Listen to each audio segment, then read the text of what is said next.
Spots, hey. Bench woman's over, coach put me in the game. Walking in the venue, surprised that they know my name. I paid nothing for these shoes, 200 on the chain. It'll be gold plated till I can afford the whole thing. Cheap as fuck, best believe it. If I ain't got a coupon for it, then I don't need it. Fuck Gucci, Louis Prada, cop some GPC. I told her bust it open, throw it back like PSPs. Want a verse from me, then that's a fee. If you from the crib, then it's free. I'm approved. Hey, what's up? What's up? It's Crank Up, the HBCU Band Podcast. What's up? What's up? I'm Horatio. This is Manny. How y'all doing today? And man, this is the HBCU Band Podcast. We wanted to start this, man. Like, this has been, how long has this been in 5 years? Works, 6? man. Since we was in high school. We always wanted a band podcast talking about HBCU bands that was kind of around, you know, the age of the people that's in the bands, or just, you know, something for the culture of HBCU bands. So I'm glad we're doing this, man. I think it's a great thing that we're doing, man. Especially got to incorporate and encompass like the people that's really out there doing the work, Right. The people that's in band and that's viewing it on like a daily basis or consuming it somehow. Yeah, man, because there's so many people that march in bands, man. So we know that, you know, it's an avenue, it's a market. There are band heads that are out there, especially in this year, bro, fiending for some type of band energy conversation, something, man. So we really wanted to bring that to y'all. But like you said, I'm Horatio, man. I am from, well, we both from Virginia. You know, Yeah. we went to high school together. We're from Suffolk, Virginia. We marched in the band together. That's how we met. But I marched at North Carolina A&T. We got Jackson State, Sonic Boom of the South. You already know. And, you know, that's kind of why we think this podcast is going to work out, because, you know, A&T's in the, well, A&T's in MEAC. A&T's a MEAC school. A&T's a MEAC school. And Jackson State is a SWAC school, and, you know, we wanted to kind of bring, you know, like two different angles. If we was gonna have a band podcast, we didn't really want to be one-sided as far as divisions. You know, we know band is so different. You got two of the premier sides. Well, MEAC was premier side. Yeah, we're not gonna talk. We're gonna act like it's. We're gonna act like it's 2010. Yeah, we don't get into that too, though. We don't get into the MEAC now because a lot of people have left, and, you know, but yeah, but that was the kind of, you know, the goal of this. I played euphonium, baritone. Man started on tenor sax. Yeah, okay, and Manny played tenor sax, but we both started on tenor sax. You know what I'm saying? I went to you know, and that's again too. You know, I played a brass instrument. He played, well, you know, he plays a woodwind instrument, so, you know, it's good. It balances out. Right. So yeah, man, we started this podcast. You know, I just want to go through all the reasons why, so y'all know we don't just jump into it. But this year, bro, band has been trash, man. I'm sorry, bro. And it's not the band's fault. It's just the, you know, the world in 2020 and all the pandemic. Yeah, man. It's like, for me this year, this is the first year I've been just with no band. Right. It was like that. Like, what is that? Around October hit, and I was just like, man, it's nothing going on, no boombox, I can't watch nothing. Mm-hmm. And it's like you know, what kills me is that there are songs that I want to hear bands play. You know what I'm saying? Like, and that's the good thing about band. You know, band is a year round. If you're a band head, band is year round. As far as, you don't got to be in the band this year round, but just consuming band is year round. You know, you got the season, which everybody marches in. You know, the football season, or you know, the fall season, and then you got concert band in the spring. You got pep band, all-star bands. You know what I'm saying? So literally, with all that taken away, bro, it's like, man, you know, that need of, you know, something, you know, is missing, bro. So I don't know what you think band's gonna look like in 2021, in this coming up season. I can't even tell you, man. I can't even tell you, because it's too much to go into that process. How is this gonna go as far as recruiting? How's it going to go as far as holding practices, rehearsals? We see some bands do performances and they've been holding practices. Some people even did band camp. Yeah. With this upcoming season, it's kind of like the Wild West. Yeah. Because incoming people that are graduating high schools, what is going to determine which school that they go to now, as far as that? Some people determine who had a good band last year with the program. It's like all the evidence they got to get from is from 2019. Right. That's true. Well, you know, and that's a good thing too about 2020 is that, like, though there was no season, like football games over there, bands still were practicing. That's one. And it was like a pop out. It was like like a coming of age. It was like, have you heard about Tuskegee. Like, you know what I'm saying? Like, you're just trying to listen, you know, you're trying to find where the bands are, you know what I'm saying? What are they doing? Are they ever going to record something? And like that's the new performance, is playing a song and then recording it and put it on YouTube. That's all it is. Bands have to function and get their voice out there and get their image out there and their brand, because it's still going to roll, even though it's a little pause of the band season. Yeah. But you have to keep people's mind occupied and thinking about you when you're a band. Right. It's just what it is. And shout out to all the band directors too, who's having to, like, I guess, like, motivate your kids. You know what I'm saying? Like, I'm sure that's hard, man. Like, bro, it was hard when it won't Corona. You know what I'm saying? So having to keep, you know what I'm saying, like, motivated in this time with everything that's going on, and just, you know, because, you know, if you're not performing, it's kind of hard to keep people on, you know, on track. You know what I'm saying? Because obviously, if you're performing, you got things to do. So it's time. You know what I'm saying? We got to move. But if you're not, and you got, you know, if you're just trying to practice, then people can get lax, bro. You know what I'm saying? He's like, man, we just practicing just to perform this on video. Nobody's going to be there. It's going to be us. And then it's like, not only are you only doing a few performances, if you're performing, you're not seeing nobody. Yeah. So you're not battling nobody. He's like, man, what are we doing out here? So imagine like going through some weeks without seeing anybody. Comparing that lack of motivation, comparing to like, oh, you just about to record and do like a field show. Yeah. What are you gonna chop it up? Y'all really not even gonna see nothing anyway. Nah. And you just going, bro, that's why we got to get this virtual battle. Man, look, with this podcast, we're gonna do it, man. Virtual battles, bro. That's gonna be the wave, man. Though I hate it, but it's gonna have to be like the new thing, bro. Because like, you have to be able to, the aggression in HBCU bands, man. You got to be able to rile it up. And if you're not competing, then it's gonna be hard to get students in that mindset. Right. It's kind of like, where's the motivation at? Imagine being like a section leader or something. You trying to get your section learning music. They're like, bro, we got 5 weeks. Right. Yeah, we have 5 weeks. And we're not gonna see anybody. Bro, so who were the bands that had a band probate, man? Who were the bands that popped out? I seen Texas Southern. So Tennessee State. Texas Southern was pretty good, man. They had the field thing, right? And though I've been seeing bands pop up, bro, some of y'all not even wearing masks. Y'all ain't even like, bro, some of y'all not even 6 feet apart. Texas, I thought about that because Texas Southern they were on the field, they were spaced apart, right? But like Dega, when they pop out, they was chilling in the stands. You couldn't even tell, you know. True David fashion. Also, Miles in their band room. Yes, you know, I saw that. They gave you a few songs. A&M. A&M, yeah, they was outside in their stadium. Mm-hmm. Both good. Yeah, yeah, they did. Both A&M and Miles played the Scots, the Travis song Scots. Like, and that's just an example of songs that you want to hear bands play that, you know, you just, you know, it's few in between. When I heard that song, I was like, that's a band song. Definitely. First time, that's it. And, you know, we send each other songs back and forth, you know, as band nerds, talking about, oh, you know, this would be so loud. But, man, you didn't hear anything from a lot of people, though, bro. Southern, Jackson, Southern had a video in the beginning of the season. Yeah, it was like the very beginning. The tournament of roses. Man, I was in the gym and I saw that the other day, bro. I was in the gym at Planet Fitness, and I said, bro, is this the new drum major on the field?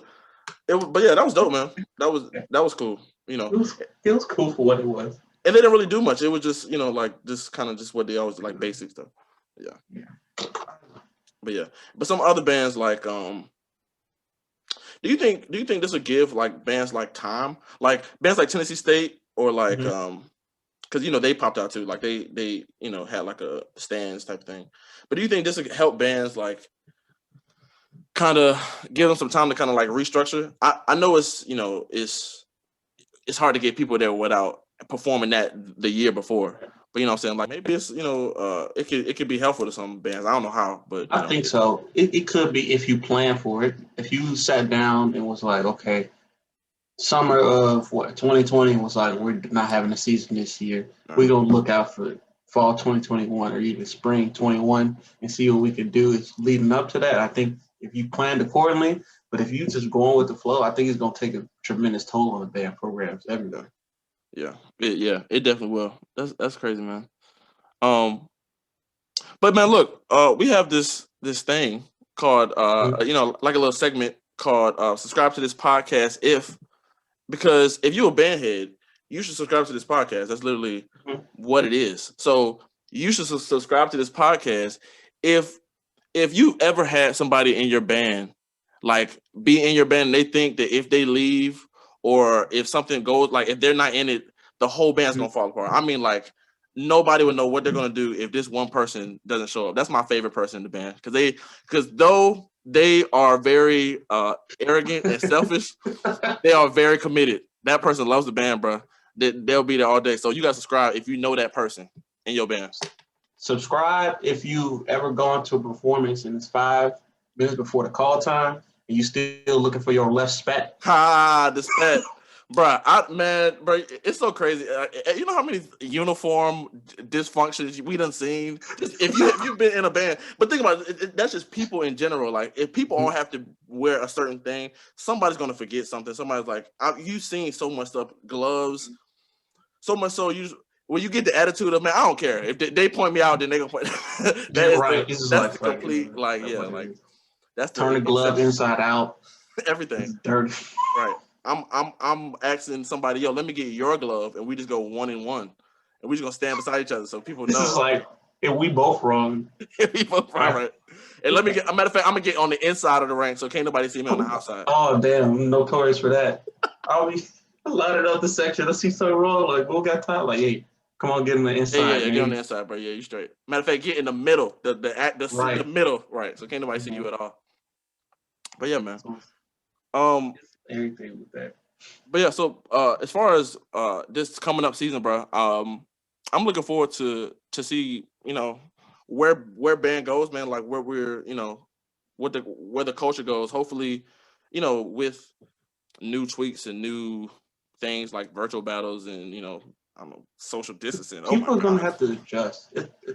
It's gonna have to adjust, and mainly I'm waiting for the fall, really, because I need to see that FAMU Jackson State game in Miami. Oh yeah. Oh yeah. How's that, man? I wonder how you think that's going with Deion Sanders at Jackson. I've been seeing him. I'm like, bro, are you coaching, bro? I've been seeing him doing every interview. He's been talking about it, a lot. So I'm actually excited to see that. I think it's a great thing. I've been seeing post after post. I'm like, I really don't follow college football like that. Yeah. So he's been getting a lot of good recruits. Also, I would like to say that he fits the culture and identity of Jackson State very well. Yeah. Like the brand of Jackson State and how people talk and how Jackson State presents itself, he fits right into it. And I feel like he can really connect with the people in the community in Jackson, period. No. So I think it's good. My hope is that this program and the band program and the football program all come in together and do well and inspire other people to go to other HBCUs, and we can move as a force, as a unit, to come together and do a lot for our people and our students. Yeah, and you know how you can tell that he actually values that and values Jackson State? His kids go to Jackson State now. His 2 sons now play. You know what I'm saying? Like it's so easy. Like I was thinking that too because when he took the job, I knew he had a son that was a senior or 2 kids that were seniors. I'm like, man, like how you gonna be the coach of the school but your kids going to Ohio State or something like that? You know what I'm saying? But the fact that they go to the school is great too, man. And that is I think we're kind of seeing that turn. Plus, the lady who donated money to the HBCUs, the Jeff Bezos' ex-wife. Did you see that? Oh yeah, I saw that she donated. Man, small schools like Elizabeth City State, bro, got $15 million, bro. It costs $40 to get to for tuition at Elizabeth City, bro. That's like bank for them, bro. Like I was very I think we're starting to see this turn of the HBCUs through everything that's been happening. People talking about black issues, whatever. HBCUs is like the go-to. You know what I'm saying? It's like the easy go-to. And though it's the easy go-to, it's good because we're HBCU students and bands benefit from this money and this exposure that HBCUs are getting. Did you always realize that you were going to go to a HBCU? Yeah, man. My parents went to HBCU, so I really wasn't. I only applied to them. I didn't apply to any other schools. What about you? I mean, early on, like middle school, I wanted to go to like top tier schools and stuff, Yeah. and then I started Top tier. realizing See, that's the problem right there. Stop.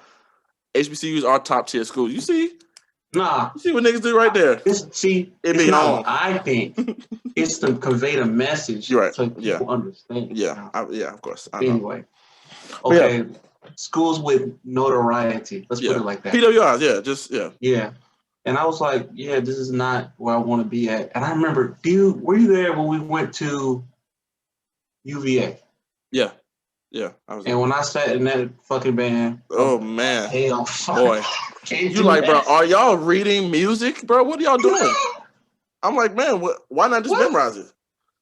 It was like 2 songs. Let's just try not to look at it. Let's just try. Just put it down. Just put it down. Then I asked them, like, what do y'all do for auditions? It was like, oh, we don't audition. Yeah. Like, come on now. You look like a cool guy. Come join the band. You know what? Us, bro. Yeah, man, you're a cool guy. That's some type of bands, but that's why, you know what, and that's why we're doing this type of band podcast, bro. Because I'm not saying that, of course, we're gonna have people who listen to this that don't watch HBCUs or aren't in high step bands, but you want to be. Oh, but you want to be. You know why? Because it's just better, man. Or it's not even just better. It's just, we love that culture, and like that's what we value. It's better. Cranking up. You know what I'm saying? Don't let him tell y'all different. It's better. I know. I tried to include everybody. No, it's way better, man. Like, but all y'all do is play loud, and y'all don't play. Oh, you love it, bro. The first game of the season where you at a white school, oh, they are blessed. They are, bro. They clapping for you like you came with them. You know what I'm saying? Like, yeah, this is my school. We gonna play with them. Yeah, what you talking about? Yeah, they're like, wow, man, tuba's so loud. like. Another thing about them schools, man, or like them like white type of bands, is that like when you go to competitions, like you remember we would go to competitions like core style competitions.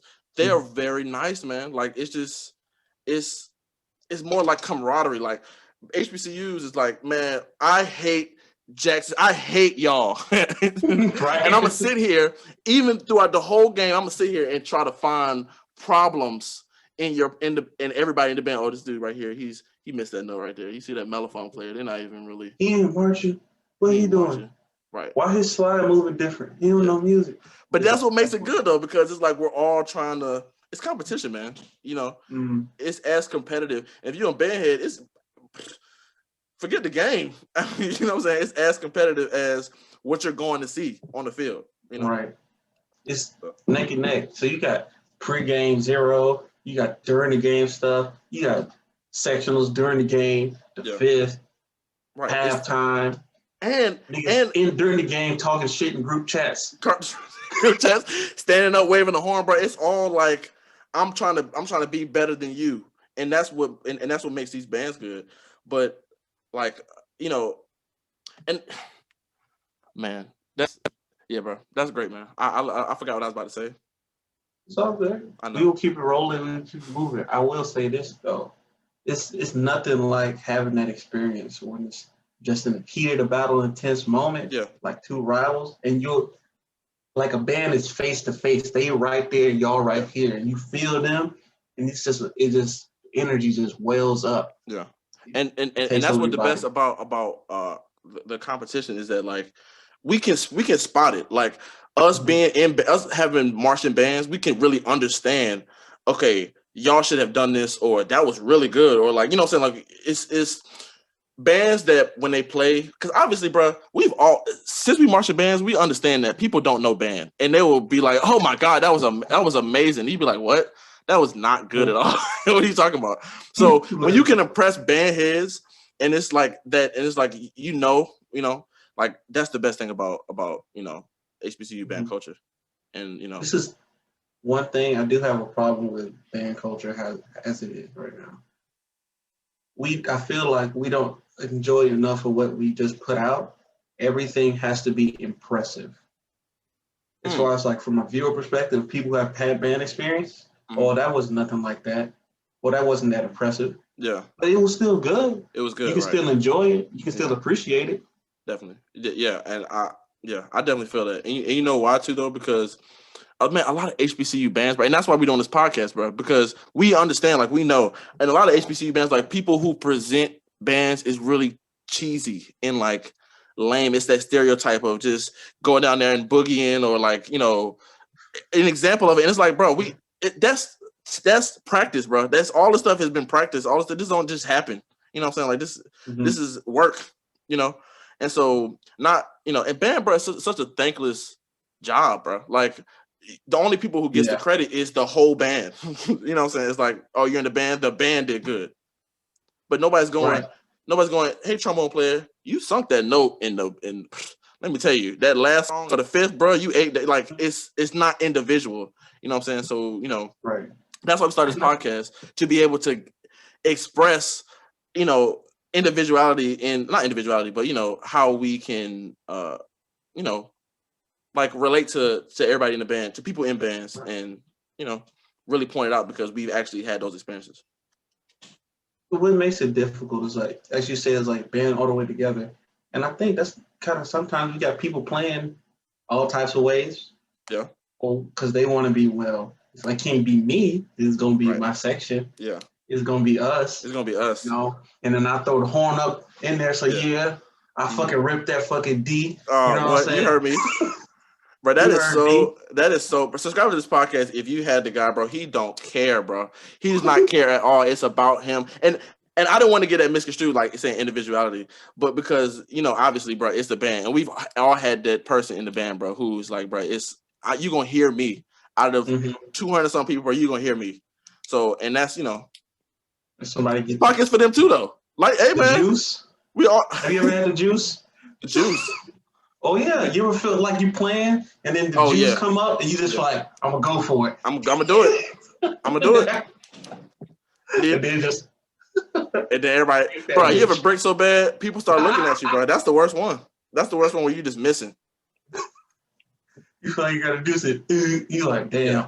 That's why like I give a lot of credit to, you know, I'm a mid, I'm you know, marching the mid at school, but that's why I give a lot of credit to bands that can battle in the middle of the street, bro, and like stay focused, bro, and stay on it, bro, because it's a lot of pressure, man. You really gotta, people's in your face like, oh man, come on, hit that, like, and you gotta calm down, and you gotta be in the moment, bro, and you gotta not get ahead of the song, you know what I'm saying, or get ahead of what you're doing right in the moment. So that's, you know, shout out to them bands, and you know, that's the pressure that HBCU band, you know, brings. Man, nobody, if you go to a PW high school, nobody gonna be, if you playing tuba, nobody gonna be in your face like this. In your face, like, recording. Oh yeah. Yeah. Not even saying good job. They're like, yeah, okay, do it. Yeah. I'm gonna put you on the uncut page. Come on. They waiting for you. So for you. But that's what builds, you know, to me, good character in band, or good, like, you know, you can decide what you want to do. You know what I'm saying? Are you the type that's going to be able to deliver, you know, in people's phrases? I remember in band, man, as a section leader, I would tell my section that, like, you got to have the confidence in somebody right here, and you got to be able to give it to them. Mm-hmm. So yeah, that's very important. Always, it's like once you in, it's like a jungle, man. When you in that environment, you going at each other's necks, and somebody right there, you feeling, you trying to crank on this other band, but let alone on the inside, you like, man, get in my face. Get out of my face. On you too, right? Right, and that's another thing too. If you like me, then you like attention as far as playing in the band, because band is a thankless job. So if you ever get a chance, you're gonna be on the end. You know what I'm saying? Trying to be seen. But you know, like, again, that focus, bro, and that control, bro, is very important. We done seen bands slip up in that moment and you know, fall to that pressure individually. Be honest. All right, be honest, right? When you got a section, you got good people, you got bad people, you got like okay people. Yeah. When you setting up your section, oh damn. Oh, you good? Okay. When you setting up your section, where did you put the bad people at as far as in the row? As far as the row? Yeah. Okay, where well, you put them at? You can't put them at the end, right? Because people at the end, right? But you can't put your best people at the end, right? You know what I'm saying? So you got to have somebody on the ends that can play, that has that confidence to play with people in them, right? But not the best. Good players, right? Then that's where you start putting the people in on the on the inside, and then you put the best people, you know, in like the box type of thing. Yeah. It's the same thing, bro. It's the same thing as getting in the block, or as getting in a parade block or a parade formation. Mm-hmm. Like you got to camouflage it, man. But that's the thing. You don't be the camouflager, bro. Don't be the one that you got to camouflage while you in the band. And we got to camouflage for you. And they'll never quit. It's like some people they quit, but the other people just never quit, man. They never quit. The camouflagers is the one that's there. Earlier than everybody. Like they there waiting for the director to open the door. Right. You ever had somebody trash, but they got all the friends in band, so it's hard. Right. So you really can't even be like, because they just right. Somebody that's trash but is a cool guy. You be like, man, this is a cool guy, but you are not putting anything out, man. Like you're not delivering. Yeah, bro. Everybody, that's the worst. You can't do nothing with it. Can't do nothing at all. Oh, shout out to the camouflagers, man. That's what we here for. Mm-hmm. Subscribe to this podcast if you're a camouflager. Somebody got to put you. Somebody got to say, nah. Nah, you go. Nah, you good? Nah, yeah. Come on now. And it's crazy that people don't realize they be the camouflage ones. You be like, help me. Right. Help you. And if you have them to play by themselves, that you wrong. Oh, you wrong. You trying to bully them. Right. You know, I don't.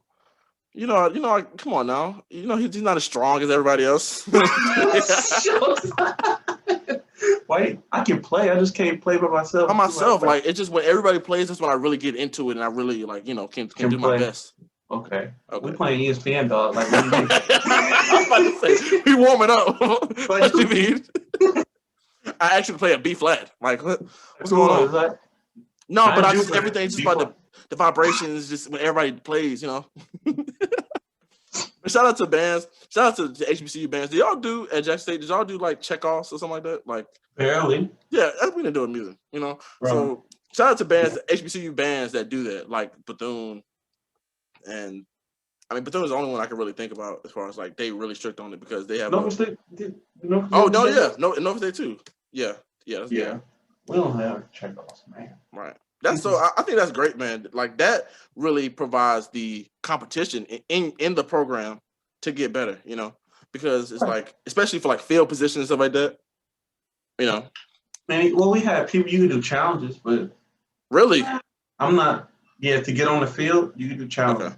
Yeah, you can challenge somebody to get on the field, and then it's like you pick a song, they play it, they pick a song, you play it, and the band director pick a song. Ooh, how long is this process? How long is this whole challenge like that? Right, nobody's gonna do all that. Yeah, we had. I will save this for later, but we had I call it the Trumpet Chronicles in 2017. Mm-hmm. If you was in Jackson State during that time, you know what I'm talking about, when people challenging each other in the third trumpet section. They were trying to get on the field or get like section leader position? On the field. Okay. It was bad. Ooh. But hey, man. That's dope, man. Shout out to the person that lost. Subscribe to this podcast if you ever lost a challenge. They be like, you just you ever lost a challenge? You ever lost. Subscribe to this podcast if you ever lost your spot on the field, man. How does that feel? Like you got to move and you got to sit down and watch somebody else gleefully hit 90s in your spot, bro. Shout out to you. This podcast is definitely for you too. You the reason why we started this podcast. Have you ever been not on the field? No. Oh, okay. No. Yeah, that's fine. Okay. but the bands that I've been in, the only band we did like a checkoff thing was in high school, and why was my high school checkoff more intense than college? That's what, bro. It was intense, bro. That's something I'm so grateful about our high school, bro. As far as, bro, we was intense, bro. When I talk to other people about their high school experience, I'd be like, man, we was really giving it for no reason. No reason. We were so disciplined for no reason, bro. We should end on this, bro. Every time we was in high school, and I don't know about how y'all were in high school as far as y'all competition or whatever, but in a competition, let's say we won, right? We won second place. No, we won first place in majorettes or something like that. You know how other bands get up and cheer and high five, and it's a lot of, bruh, they want to be quiet. Just be quiet.